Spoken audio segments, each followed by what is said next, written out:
What would happen if a CEO secretly returned to the very supermarket he founded, only to discover that it was quietly crushing the kindest people working there? The automatic doors slid open as a middle-aged man stepped inside, wearing a faded jacket, a cap pulled low over his eyes, and both hands tucked into his pockets. No one knew that this man was Nathan Cole, the founder and CEO of the Harvest and Home supermarket chain. He paused in front of store number 17, his eyes slowly scanning each aisle as if searching for something that had long been lost. The atmosphere inside was strangely cold and gloomy. Shelves were cluttered. Customers moved silently like shadows. There were no greetings, no smiles, not a single welcoming word. Behind register number 4, a petite female employee was scanning items with swollen eyes and hastily tied hair. She tried to smile at the customer, but her hands were trembling and her voice was unsteady. Nathan stood behind a shelf, pretending to study a few cans of soup. He had not seen it wrong. The girl had just wiped away tears with her sleeve during her shift. And when the storeroom door swung open, a burly man in a black vest, embroidered with the word supervisor, stepped out, barking harshly in a voice that felt like a slap across the face. "Lena, crying on shift again. How many times have I told you, if you can't control your emotions, then just quit?" The words hit Nathan's mind like stones. The girl froze, nodded weakly, her lips trembling as she whispered an apology, then bowed her head and continued working like a machine. No one stood up for her. No one dared to speak. Nathan clenched his fists inside his pockets. What stood before him was no longer just a poorly run store, but a team slowly falling apart, a place where people's spirits had been drained dry. Beneath the pale lighting and the trickle of customers, the Harvest and Home sign on the wall now seemed like nothing more than a deceptive mask. And in that silence, Nathan knew this was no longer his supermarket, but a nightmare disguised in branding. Nathan walked slowly through each aisle, needing no act to blend in. The silence here made everyone seem invisible. Customers moved listlessly. No one asked questions. No one was greeted. The dairy section was messy. Only a few torn packages of bread remained, and a promotional sign leaned crookedly against a trash bin, as if someone had tossed it aside. The faint scent of old coffee lingered. The floor was dulled, and the dim lighting made the entire space feel like a lifeless box. There was no trace left of the days when Nathan had required employees to line up and greet customers, to check for scent, lighting, and order every single morning. But the final straw came when Nathan heard a faint giggle, soft and restrained, as if being stifled. He turned into the snack aisle and saw a little girl standing alone, eyes red, holding a crumpled stuffed toy. No one seemed to notice her, not even the 2 employees who walked right past. Before Nathan could react, Lena, still visibly shaken from the earlier scolding, had already knelt beside the girl, gently asking questions, wiping her tears, and guiding her to the service desk. Her gesture was small, but in that context, it felt like a candle in the dark. Nathan realized that in a place where fear had suffocated every heart, kindness still tried to find its way through, and because of that, it felt even more alone. Just then, a loud thud echoed nearby. A young man had bumped into a misplaced pallet and nearly fell. No one asked if he was okay. Not a single word of concern. He simply bowed his head and quietly restacked the shelf, as if the accident had been entirely his fault. In another corner, an elderly customer stood waiting at the service counter for nearly 3 minutes without anyone coming to assist. Nathan felt a chill run down his spine, not from the temperature, but from the emptiness spreading through every corner. This was no longer a poorly run supermarket. It was an organization that had lost its soul. And in that moment, Nathan understood. The anonymous letter had not been exaggerated. It was simply a cry for help, in the only way they had left. During the break, Nathan pretended to buy a granola bar from the vending machine, then quietly made his way toward the employee lounge. He didn't plan to go in, just wanted to observe the atmosphere after a long and stressful shift. But as he neared the door, he froze. Through the slightly ajar opening came the sound of stifled sobs, followed by a female voice breaking with every breath. "I can't take it anymore. I tried. I really tried." It was Lena. Her voice trembled as if someone had just torn apart the last shred of her dignity. "They cut all my hours this week. I don't have money for gas. My rent's overdue. My son, he had another asthma attack. I asked to switch shifts so I could take care of him. But Kurt said I'm a burden." A suffocating silence followed. Then another voice, a man's, low and cautious, as if afraid of being overheard. "Kurt's coming after me too. Anyone with small kids, anyone asking for time off, anyone needing help, they're getting cut from the schedule." Nathan stood motionless. Every word Lena said was like a blade slicing into his pride. The pride of a man who once believed he had built a humane system. But now, the very place that bore his name was crushing the vulnerable, turning them into silent shadows who showed up to work each day just to survive. The streetlight cast a dim glow across the dirty concrete behind the supermarket as Lena stepped out after her shift. Nathan followed at a distance. She walked slowly, her thin frame wrapped in a worn coat, clutching a frayed canvas bag. Reaching an old car parked beneath a tree, she opened her wallet, searched, then flipped it upside down. A few coins tumbled out, scattering across the ground. Lena stared at the pile of change as if trying to turn it into hope. But then her hands covered her face, and her shoulders began to shake.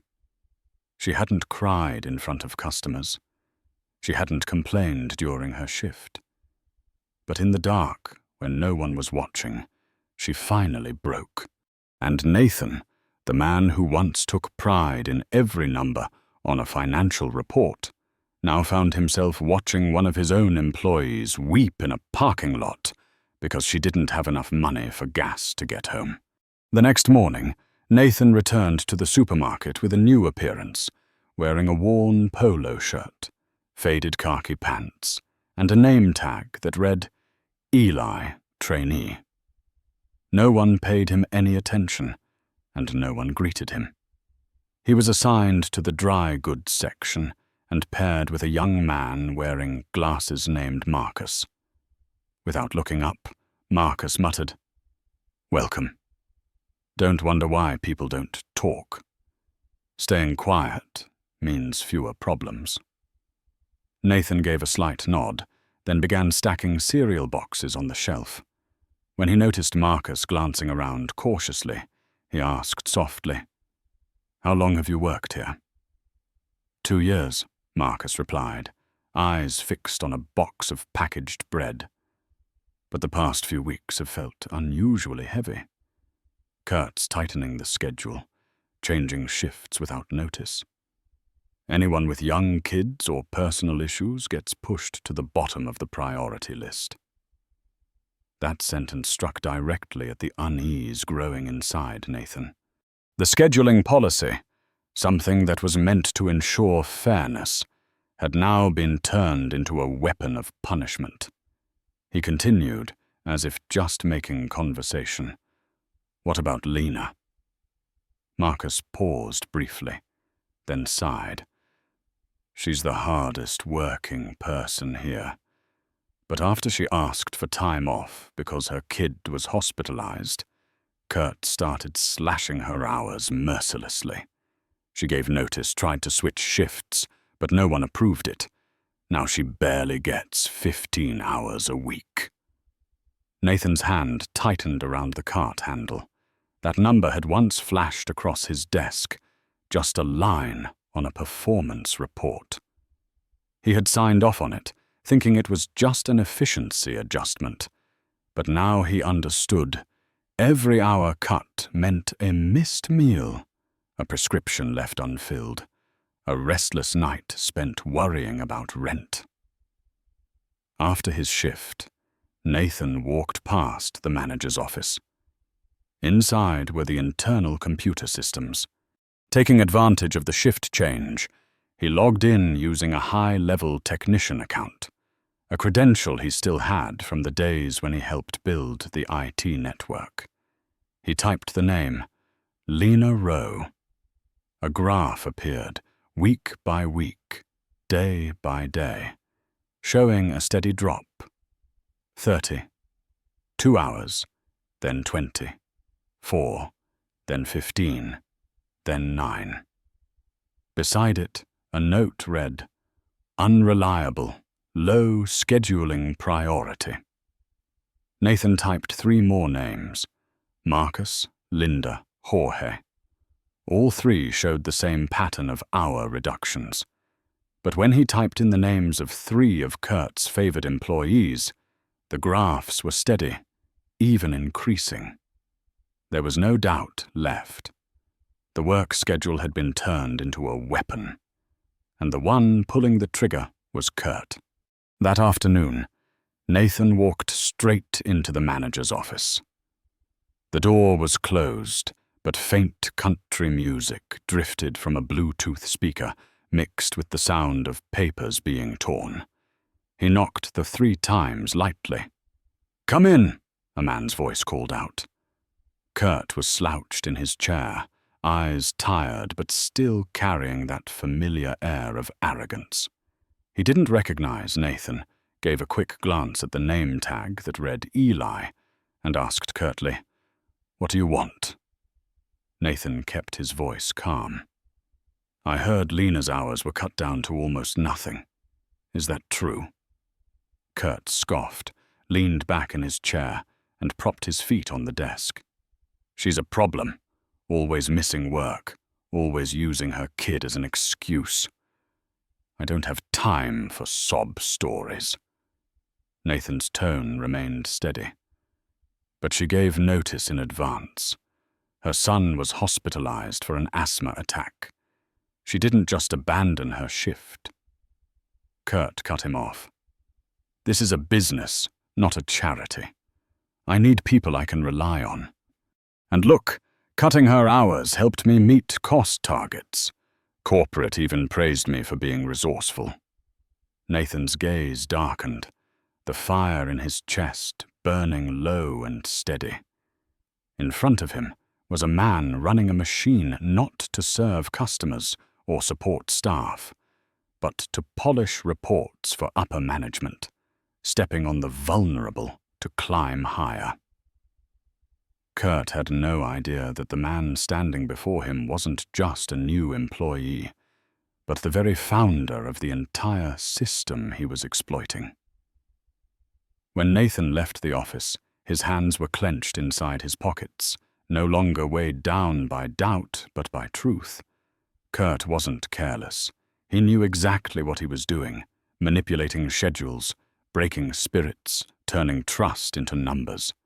And worst of all, he believed he'd never be caught. Nathan stopped in the center aisle, staring at the Harvest and Home logo hanging at the end of the hallway. His name once a source of pride after years of building, now stood attached to a model built on oppression. He pulled out his phone. "Janet, cancel all meetings tomorrow." The voice on the other end hesitated. "But the quarterly strategy meeting?" Nathan cut her off, his voice firm.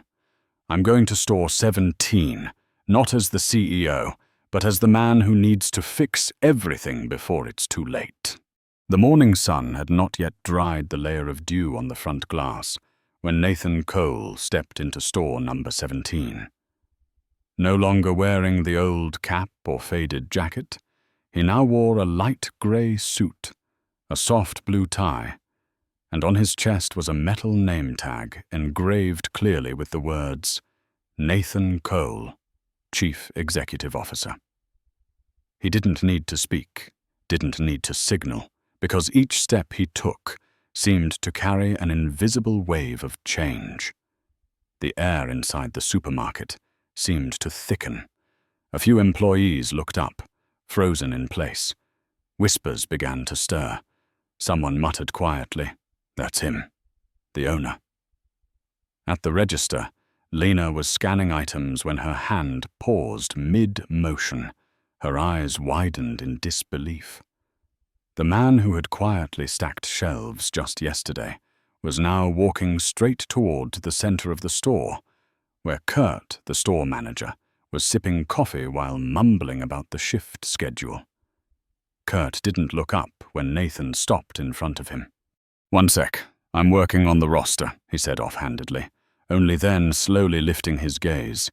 His face froze as he saw the name tag catching the light. "Nathan Cole, CEO," Nathan said plainly, his gaze icy. "And I'd like to speak with the person in charge of this place." The words sliced through the air like a blade. The entire store fell silent. Those nearby held their breath, and staff instinctively stood straighter. Kurt stammered, What are you doing here?" Nathan took another step forward, his voice calm but sharp as steel. "I'm here to ask what you think about cutting the hours of a mother whose child was hospitalized. Is that your idea of management?" Kurt forced a strained smile, his hand tightening around his coffee cup. "I was just optimizing the budget, as the company expects." Nathan didn't waver. He extended his hand.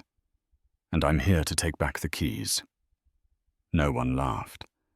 No one intervened. Kurt stood frozen, then quietly reached into his pocket and placed the keys in Nathan's hand. A long moment passed, and for the first time in many months, the silent employees felt as if their voices had just been returned. Right after Kurt left the main floor, Nathan turned to face the entire team of employees who had been quietly watching. Their eyes were filled with disbelief and caution, as if they still couldn't believe what had just happened. Nathan looked at each face, these people who had worked in silence day after day, then spoke slowly, letting each word linger. "I need to see everyone in the break room. 10 minutes from now." No one asked why. No one declined. They simply nodded and quietly set down their tasks. That break room was packed. Some stood, some leaned against the walls, a few still had breadcrumbs on their sleeves. Everyone was tense. Nathan stood before them. No podium, no notes, only his steady voice. "I'm the founder of Harvest and Home, and I have failed to protect you from injustice." The room was completely still. Lena stood in the back corner, arms wrapped around her elbows. Nathan looked her way, his gaze unwavering. "I saw the way you worked, the way you held yourself together even when treated unfairly. I want to offer something, if you're willing." He paused, then said firmly, "I'd like to invite you to be the assistant manager of this store." The room seemed to hold its breath. Lena stared, stunned, her lips parting slightly. Me? But I was written up. I cried in front of customers. Nathan gave a gentle smile. And then you got back up. You treated customers with respect. You never gave up. This title only makes official what you've already proven for a long time. Lena bit her lip, eyes welling with tears. She whispered, "If you believe in me, I'll do my best." Nathan nodded, his voice warm but resolute. "You don't need to try any more, Lena. You've already done it. Now just keep going." Lena stepped into the manager's office, a room that once reeked of stale coffee and pressure, but now belonged to her. She sat down in the worn swivel chair, quietly staring at the computer screen. The shift schedule appeared. Linda, night shifts 5 days in a row. Jorge, split shifts from evening to the next morning. Cassie, no assigned shifts, with a note. Frequently requests time off due to child. Lena's eyes darkened. She scrolled through the weeks, and the scribbled notes left by Kurt appeared like scars on a page. Cut Linda's hours, complains too much. Cassie, problematic. Jorge, deny prime shifts. She closed the old notebook and pushed it aside. Then Lena opened the scheduling software and began building a completely new shift calendar. The first line she typed read, "Prioritize single mothers. Assign stable morning shifts." Next came, "Limit night shifts to no more than 3 consecutive days." Each line she wrote was a stitch in the fabric of trust that had once been torn apart. At the top of the schedule, she wrote clearly, "If you have concerns about your shifts, come speak to me directly. My door is always open." Through the office window, the midday sunlight spilled across the tiled floor. She saw Marcus helping an elderly customer push a cart, Linda arranging fruit with a relaxed expression. No one knew how many lives would change because of the lines Lena had just written. But she knew this deeply. To keep good people, you must first respect the lives they live beyond the uniform. She looked at the final sentence she had typed, then nodded to herself. Today, we start again. Not because of a title, but because this is how we all stand tall together. Just a few days after the new schedule was implemented, the atmosphere at Store 17 began to shift. It wasn't loud or sudden, but it was unmistakable. That afternoon, Lena sent out an internal message. "Team meeting in the break room in 5 minutes." No one knew what to expect, but everyone came. The break room was still as simple as ever, but the tension that once lurked in the corners was gone. Kurt was gone. There was no clipboard slamming on the table. Just Lena, her hands still dusted with flour from the produce section, standing before her team. She took a breath, then spoke, her voice slightly shaky but clear. "I know the past few weeks have felt like hell.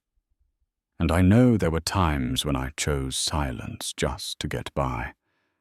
But today, I'm here to say I'm sorry for not standing up sooner."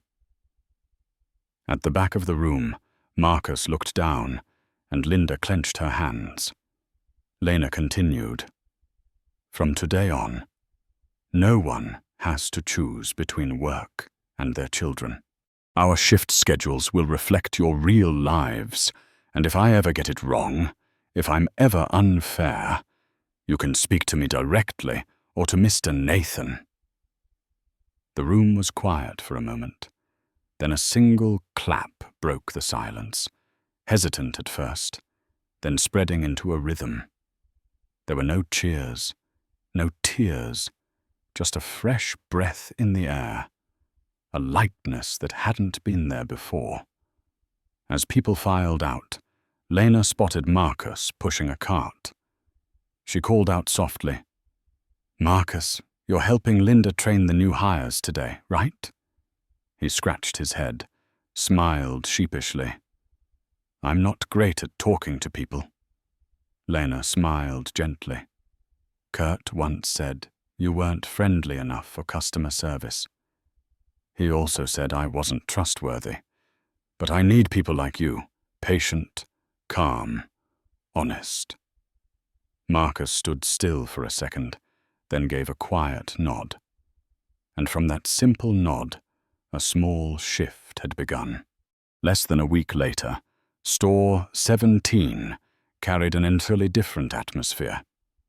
It wasn't because of anything miraculous, nor sweeping changes, but rather a series of small, consistent actions that slowly began to restore what this place once had.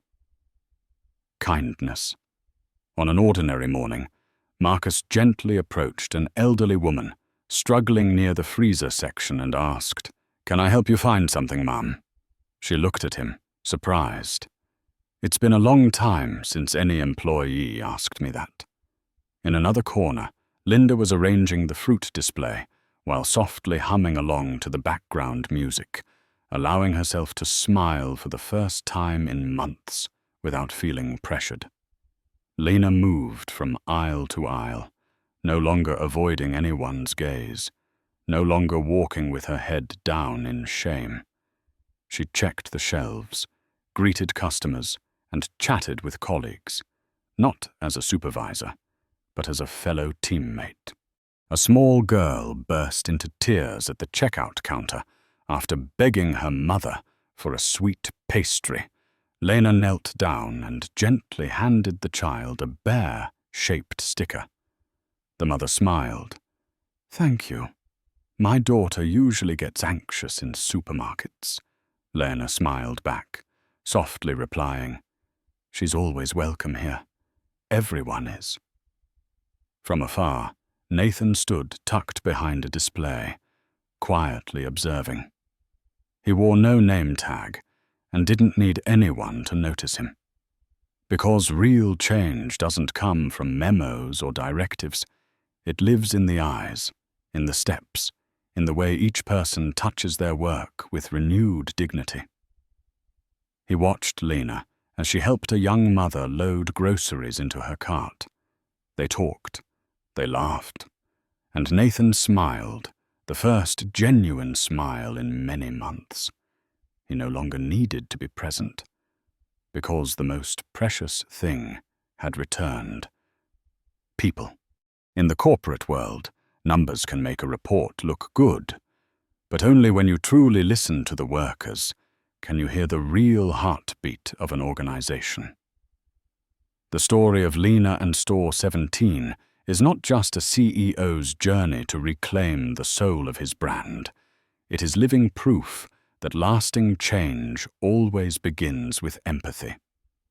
If you believe that a culture of kindness can revive an entire system, hit the like button to help spread that message. And don't forget to subscribe so you can follow us through more inspiring stories, where justice sometimes begins with the smallest of actions.